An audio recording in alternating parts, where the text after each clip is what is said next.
natitirang patakan. Ready na yan. Ito yung ink. Ang patapat lang yan. Pag malapot, lalagyan lang nito. Konting-konti lang.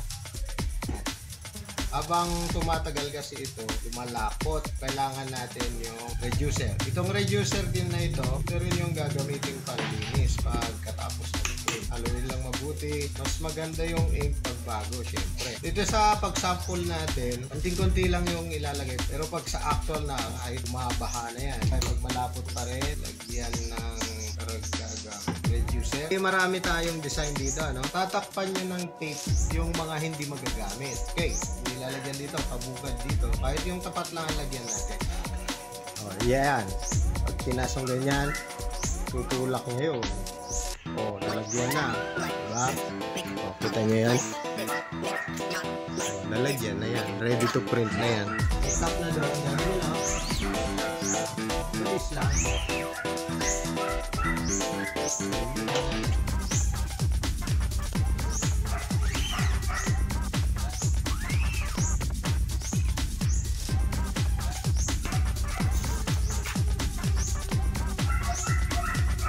Oh, tingnan nyo, pagkaliit-liit po niyang overdose na yan.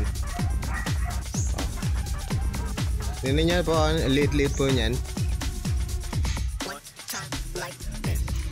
Sa liit po niyan, pakita natin yung size.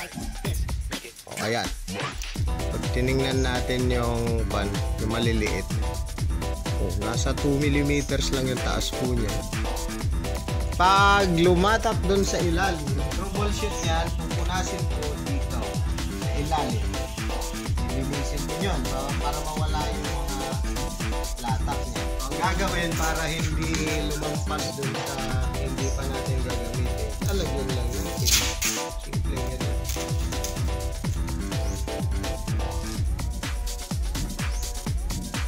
Pag natapos pong print, alisin din ka agad itong mga tape kasi pag tumagal po yan, sisirain niya po yung image natin. Ito yung patakan ng reducer. Nalilinis siya. Huwag isang pamunas lang ang gamitin nyo. Maghanda rin kayo ng backup para mailayo yung mga kumalat. Check nyo rin yung cap, baka may naiwan doon. Nakadisgrasya rin yun. Check natin dito pag may konting wiggle siya, hanapin nyo yung pinaka nakatingala niyang parte. Ayan. Tapos hihilotin ng gano'n. Ayun. Ito yung medyo mataas. Ayan. Konti na lang yung wiggle.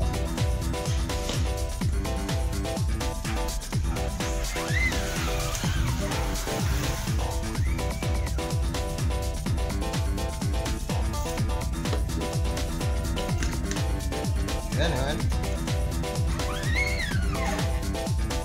Tamang hagod lang.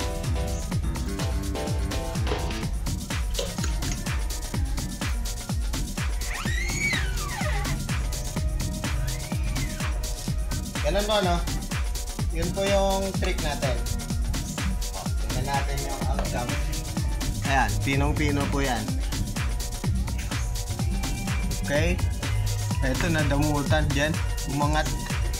Hindi nalagyan ng pan. Okay. Magigets nyo rin po sa tamang pag-calibrate. Mga tamang print nya. Pakita ulit natin kung gaano kaliit yung letra. Yan. Pag nakita nyo yan, sabi natin doon. Yung maliliit nya na coffee and pastries, nasa 2 to 3 millimeters lang po yan. Yung overdose nya, wala pang 5 millimeters yan. Okay, pag nilap natin. Ganyan po kasimple yung pag-print. Galingan po sa pag-calibrate. Pag hindi makuha sa umpisa, siyempre uulitin. Ganun lang po. Pagkatapos magtrabaho, medyo paglinis naman po. Importanteng importante. Yung mga natirang ink, scraping lang siya. Balik sa lalagyan para manipis na siya. Pag wala na pong makakuha, kuha ng tela. Yung tela natin, medyo tumigas na yan. Lagyan natin ng reducer. Mas magastos po tong reducer natin dito sa paglilinis kaysa doon sa pag-mix, pagkuha ng viscosity ng ink natin. Pag napalambot na, palitan po ito, kuha ng mas malinis. Pag natuyo ito, pwede ulit ibalik. Mag-umpisa sa pinaka-makapal pa lang yung ink. Nipis na siya. Fiesta na, Pasko na. Kami na nagki-Christmas party. Huwag kalimutan yung mga tape na naiwan sa ilalim. Pag masyadong madikit, alalayan po natin ito. Ingat na ingat po kayo rito kasi pag masyadong madikit o naiwan nyo yung tape, mas madali na pong sirain yung stencil natin. Palitan ulit ng panibago tela para ma-pick up yung mga ink. Patakan ulit ito para lumambot yung kalat at finishing maigi yung design natin. Huwag din kalimutan itong squeegee. Importanteng malinis din kaagad yung squeegee. Huwag hayaang may tumigas na ink dyan para pag sumunod na magtrabaho, ready na. Hanggang lumiwanag siya, yung maalis yung mga bakas ng ink. May makikita kayong aninag ng ink. Talaga hindi na rin maalis yun. At least na nagampanan natin na malinis para sa susunod na paggamit. Kasi po, pag hindi natin malinisan ito, papagawa ulit kayo ng ganito. Ito po yung mga nagamit na trapo. Sa umpisa, ito pinakamadumi hanggang sa pinakamalinis doon. Kasi unti-unti nating aalisin yung madumi sa ating stencil. Nagawa po natin ng ganon. Pwede ulit gamitin sa susunod na maayos.